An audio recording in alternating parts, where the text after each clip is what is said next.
네, 아랫니는 킬본이 필요한 상태는 아닌 것 같아요.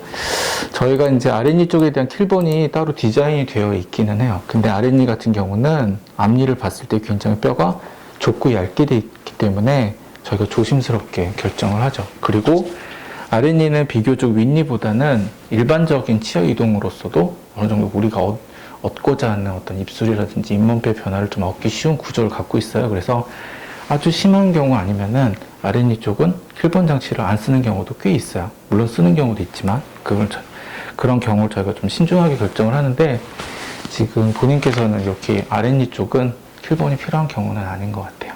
괜찮으실 것 같아요. 정면 모습도 찍긴 했는데 이거 여기서는 뭐 그렇게 크게 많이 보는 부분은 없고요. 대체적인 어떤 대칭 관계만 저희가 살펴보는데요.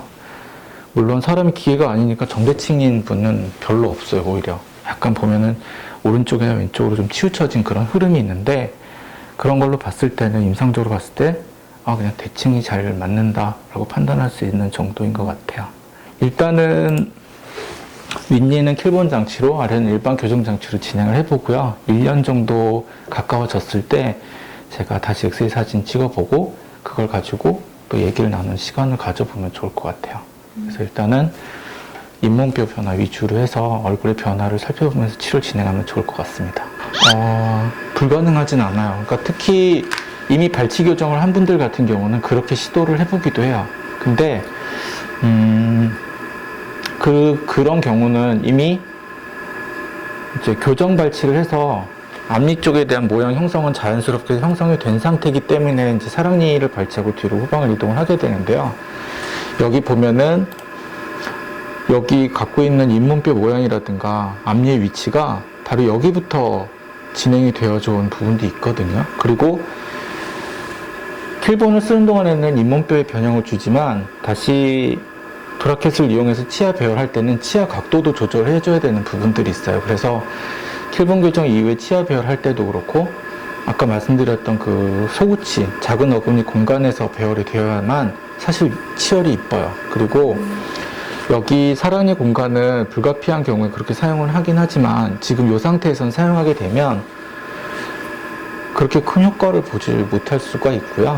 앞니가 갖고 있는 어떤 그런 친밀성을 회복하는 데 있어도 굉장히 좀 불리하죠. 그러니까 이 근방에 공간이 있는 것이 여러모로 유리해요. 그리고 저희가 발치를 결정하는 치아는 기능적으로나 어떤 그런 건강적인 측면에서 봤을 때 발치를 하더라도 전혀 지장이 없다라고 판단되는 치아고요. 또 굉장히 오랜 기간 동안 임상적으로 해온 거기 때문에요.